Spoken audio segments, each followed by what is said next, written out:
Hello प्यारे बच्चों, I hope कि आप लोग सब घर पे ठीक होंगे। ठीक है, तो हम स्कूल नहीं आ पा रहे हैं, इस वजह से मैंने आपके लिए 8th की साइंस का तीसरा unit conservation of plants and animals की एक वीडियो बनाई है, जो अगली वीडियो में मैं कंटिन्यू रखूंगी। तो वो मैं आपको आज बता देती हूँ, सिंपल आपको समझ आए सिंपल भाषा में। ठीक है, conservation of plants and animals आपका 3rd यूनिट है। तो कंजर्वेशन सबसे पहले क्या होता है? कंजर्वेशन होता है संरक्षण करना, संरक्षण किसी चीज़ की प्रिजर्वेशन करना, उसको संभाल के रखना। तो हम इसमें पढ़ेंगे कि हम प्लांट्स और एनिमल्स को कैसे प्रिजर्व मतलब कंजर्व कर सकते हैं। ठीक है, तो आपका पहला सब टाइटल जो है वो डिफॉरेस्टेशन है।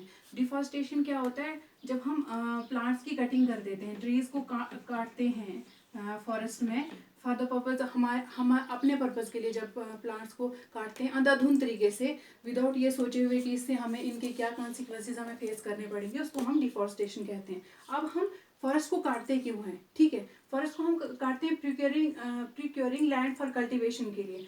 अगर हमें खेत चाहिए तो हम फॉरेस्ट को वॉश कर देते हैं, ट्रीज को काट के वहाँ पे खेत बना देते हैं ताकि वहाँ पे हम कोई कल्टीवेशन कर सकें। या कोई बिल्डिंग बनानी हो, बड़ी हॉस्पिटल की बिल्डिंग बनानी हो, या कोई कॉलेजेस बनाने हो, फैक्ट्री बनानी हो, रोड बनानी हो, तो भी हम फॉरेस्ट को बगैर सोचे समझे काट देते हैं। ठीक है, फर्नीचर और फ्यूल, जो फर्नीचर हमारे घरों में होता है, चाहे वो बेड, सोफाज हैं, अलमीराज वट एवर जो भी हैं वुडन बने हुए, वो सब उसी जंगल की लकड़ी से आते हैं जिन जंगलों को हम काटते हैं। ठीक है, और फ्यूल आपको पता है गाँव में मैक्सिमम लोग fuel as a fuel wood को ही यूज़ करते हैं, तो वो वुड भी कहाँ से आता है? वो भी जंगल से ही आता है। ठीक है, नेक्स्ट, हमें जंगल तो काट लिए हमने अपने मतलब के लिए, अपनी नीड्स को पूरा करने के लिए, लेकिन उनको काटने की वजह से उनके कॉन्सिक्वेंसेज क्या होंगे, उस पर भी ज़रा हम देखते हैं कि उसके कॉन्सिक्वेंसेज क्या होंगे। सबसे पहला और सबसे बड़ा कॉन्सिक्वेंस उसका, इनफैक्ट दोनों बहुत बड़े कॉन्सिक्वेंसेज है, दो ही मैं आपके साथ डिस्कस कर रही हूँ यहाँ पे। एक है ग्लोबल वार्मिंग। ग्लोबल वार्मिंग मैंने आपको प्रीवियस क्लासेस में पढ़ाया था कि जब कार्बन डाइऑक्साइड की कंसनट्रेशन एटमॉस्फेयर में ज़्यादा हो जाती है, तो उसकी वजह से जो सन से हीट हमारी अर्थ पे आ रही होती है, वो वापस रिफ्लेक्ट होकर नहीं जा पाती है एटमॉस्फेयर से बाहर, जिसकी वजह से हमारा अर्थ का टेम्परेचर इंक्रीज हो जाता है। ठीक है, अब ग्लोबल वार्मिंग के बहुत सारे और साइड इफेक्ट्स हैं जो मैं आपको आगे बताऊंगी, वो क्या है। फिलहाल इतना ही। और अगर ग्लोबल वार्मिंग हो गया मीन्स अर्थ का टेम्परेचर बढ़ गया कि तो रैन का जो हमारा साइकिल है, वाटर साइकिल, वो भी डिस्टर्ब हो जाता है। वाटर साइकिल के डिस्टर्ब होने की वजह से ड्रॉट्स पड़ते हैं, मतलब सूखा पड़ जाता है, क्योंकि अगर बारिश टाइम पे नहीं आएगी तो सूखा पड़ेगा। ठीक है, नेक्स्ट है डिजर्टिफिकेशन। ऑब्वियस सी बात है, जो प्लांट्स होते हैं वो सॉइल को होल्ड करके रखते हैं। ठीक है, और वाटर को भी एब्जॉर्ब करते हैं। वाटर को एब्जॉर्ब करने की वजह से वो वाटर हमारे अंडरग्राउंड वाटर का एक रिजर्व बनाता है, जो कि सेव रहता है एज ए अंडरग्राउंड वाटर। लेकिन जब आप जंगल को काट देंगे, तो जब प्लांट ही नहीं रहेंगे, जड़ें ही नहीं रहेंगी, तो मिट्टी को कौन होल्ड करेगा? जब सॉइल होल्ड नहीं होगी तो वाटर एब्जॉर्ब कहाँ से होगा? ठीक है, तो जब प्लांट्स नहीं रहेंगे तो जो अपर लेयर सॉइल की होती है वॉश हो जाती है, चाहे विंड के जरिए चाहे पानी के जरिए, और हमारे पास रह जाती है वहाँ पे रेत, कंकड़, और वो डिजर्टी बन जाता है बाद में, क्योंकि उसमें फर्टिलिटी तो रहती नहीं है। अपर जो फर्टाइल लेयर होती है वो तो वॉश हो जाती है। ठीक है, उसको हम सॉइल इरोजन कहते हैं। दूसरी बात ये है कि डिजर्टिफिकेशन की वजह से जो वाटर होल्डिंग कैपेसिटी होती है हमारी सॉइल की, वो भी रिड्यूस हो जाती है। ठीक है, अच्छा चलिए, ये हो गया हमारे इसके दो कॉन्सिक्वेंसेज, बहुत मेजर कॉन्सिक्वेंसेज है हमने डिफॉरेस्टेशन के। इसके अलावा बहुत और से भी कॉन्सिक्वेंसेज है इसके डिफॉरेस्टेशन के, जो आपकी टेक्स्ट बुक पे हैं, और आप उसको देखिएगा ज़रा। ठीक है, चलिए नेक्स्ट, ये अब हम कंजर्व कैसे करें हमारे फॉरेस्ट को और वाइल्ड लाइफ को। वाइल्ड लाइफ और फॉरेस्ट को कंजर्व करने के लिए गवर्नमेंट ने बहुत सारे तरीके निकाले, बहुत सारी स्कीम्स चलाई है, प्रोजेक्ट्स चलाए हुए। ठीक है, तो मेनली जो होता है वाइल्ड लाइफ को कंजर्व हम कर सकते हैं बहुत सारे तरीकों से, बट मेनली जो है वो है बायोस्फीयर रिजर्व बना के, जो कि गवर्नमेंट करती है। बायोस्फीयर रिजर्व बना के, वाइल्ड लाइफ सेंचुरीज और नेशनल पार्क बना के। ठीक है, अब बायोस्फीयर रिजर्व क्या होता है?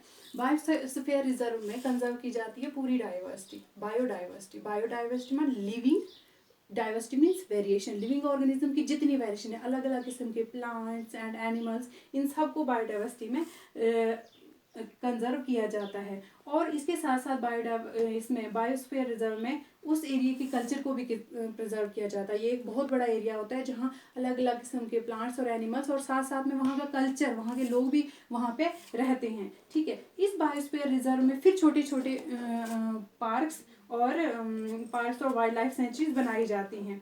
जैसे हमारे पास एक पंचमरी बायोस्फीयर रिजर्व है, इसमें 2 वाइल्ड लाइफ सेंचुरीज हैं और एक नेशनल पार्क है। इसमें 2 वाइल्ड लाइफ सेंचुरी जो हैं वो बोरी एंड पंचमरी है, और इसकी जो नेशनल पार्क है वो है सतपुरा नेशनल पार्क, ठीक है।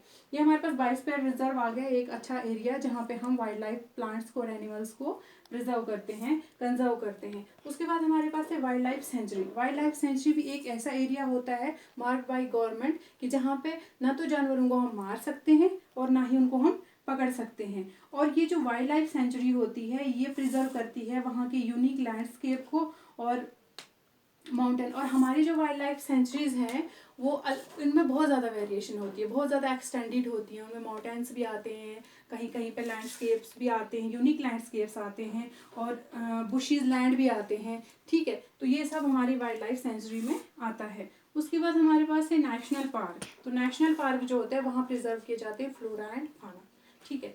यहाँ एक और बात मैंने आपको यहाँ नहीं बोली वाइल्ड लाइफ सेंचुरी के बारे में कि वाइल्ड लाइफ सेंचुरी में अगर कोई किलिंग करे एनिमल्स का तो उसको लीगली पनिश किया जाता है, ठीक है। गवर्नमेंट बहुत सारे एफर्ट्स डाल रही है इसमें, लेकिन इसके बावजूद कुछ लोग मानते नहीं है तो फिर भी डिस्ट्रक्शन कर ही लेते हैं, वहाँ पे जाके किलिंग कर ही लेते हैं, बट ये प्रोहिबिटेड होती है वाइल्ड लाइफ सेंचुरी में। हमारे पास नेशनल पार्क है, फिर नेशनल पार्क में फ्लोरा एंड फाना को प्रिजर्व किया जाता है। फ्लोरा मीन्स फ्लावर और फाना मीन्स एनिमल्स को, ठीक है। और नेशनल पार्क में वहाँ के लैंडस्केप जो होता है और हिस्टोरिक जो ऑब्जेक्ट्स होती है उनको भी प्रिजर्व करके रखा जाता है।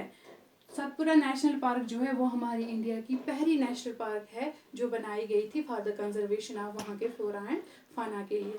इसके आगे जो नेक्स्ट इसके सब टाइटल्स हैं इस यूनिट की मैं आपको नेक्स्ट वीडियो में भेजती हूँ वो, ठीक है। तब तक आई होप आपको समझ आ गया हो। मैंने बहुत तेज़ी से बोला है क्योंकि बहुत लेंथी लेसन था, तो समझ आ गया हो। ना आया हो तो मुझे कमेंट करके भेजिएगा कि कहाँ पे आपको नहीं आया। तब तक please stay home and stay safe.